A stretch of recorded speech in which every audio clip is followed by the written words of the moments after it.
आइए सीखते हैं आज किसी वर्ड से पहले कोई साइलेंट कैसे होता है। ठीक है, जैसे दिख रहा होगा आपको बोर्ड पे कि डब्लू साइलेंट। कहीं कहीं हम देखते हैं कि डब्लू को डब्लू लिखा जाता है लेकिन उसको पढ़ते नहीं है डब्लू, है ना। डब्ल्यू को डब्ल्यू से स्टार्ट यानी उसको उच्चारण ही नहीं करते हैं तो वो साइलेंट होता है। तो कहाँ साइलेंट होता है, कैसे साइलेंट होता है, वो आज चलिए देखते हैं इस वीडियो में, है ना। तो ये लिखा हुआ कि यदि आर से पहले और एस के बाद डब्ल्यू हो तो क्या हो, डब्ल्यू हो तो डब्ल्यू साइलेंट होता है। कैसे, देखिए एग्जाम्पल में देखते हैं। जैसे मैंने लिखा गलत, क्या लिखा गलत, और गलत का स्पेलिंग क्या होता है अंग्रेजी में, रॉन्ग, है ना।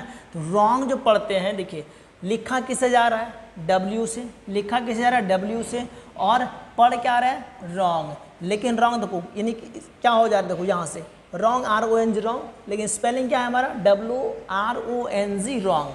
तो हम लोग डब्ल्यू क्या करते हैं, साइलेंट कर देते हैं। वो क्यों साइलेंट करते हैं, देखो वही चीज़ यहाँ बोला, यदि आर से पहले यानी आर से पहले और एस के बाद, देखो अगर दूसरा वाला वर्ड देखें, आर से पहले अगर कोई डब्ल्यू आता है, आर से पहले अगर डब्ल्यू आता है तो वो साइलेंट होता है। तो वो आर से पहले क्या आ गया, डब्ल्यू आया है, ये आर से देखो पहले क्या आ गया, डब्ल्यू आया है, इसलिए डब्ल्यू क्या हो गया, डब्ल्यू साइलेंट हो जाता है और उसको रॉन्ग बोलते हैं, है ना। जैसे देखो राइट भी होता है, राइट, WRIT राइट, देखो डब्ल्यू लिखते हैं लेकिन बोलते हैं क्या, राइट, है ना, राइट, है ना। तो ये चीज़ है, लिखना होता है। तो वहाँ देखो तलवार, जैसे क्या है तलवार, तलवार क्या होता है, सोर्ड, क्या होता है, सोर्ड। अब देखो क्या लिखा यहाँ, एस सही है लेकिन डब्ल्यू हमारा साइलेंट हो चुका है। क्योंकि हमारा बोला गया है कि आर से पहले, इनसे पहले या फिर एस के बाद अगर डब्ल्यू हो तो, यानी डब्ल्यू आता है तो क्या होगा, डब्ल्यू को हम लोग क्या करेंगे, साइलेंट करेंगे, यानी साइलेंट होता है।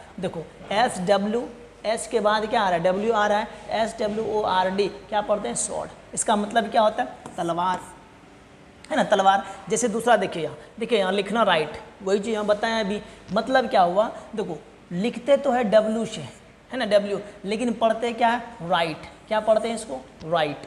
वो क्यों पढ़ते हैं, अभी वही चीज़ देखें कि एस के बाद और आर से पहले अगर डब्ल्यू आ जाए तो उस चीज़ को हमको क्या करना है, डब्ल्यू को साइलेंट करना है। यहाँ देखो आर से पहले, है ना, आर से पहले आ रहा है डब्ल्यू, इसलिए डब्ल्यू यहाँ क्या हो जाएगा, बोलने में, उच्चारण करने में उसको साइलेंट करना है। बाकी लिखने के टाइम में तो लिखना ही है कि WRIT राइट, पढ़ेंगे राइट, लिखेंगे डब्ल्यू से, ठीक है। ये और भी देख लेते हैं, जैसे उत्तर यानी आंसर जिसको बोलते हैं ना, याद हो आंसर, है ना, ANSWER आंसर, क्या बोलते हैं, आंसर। अब देखो यहाँ सेम वही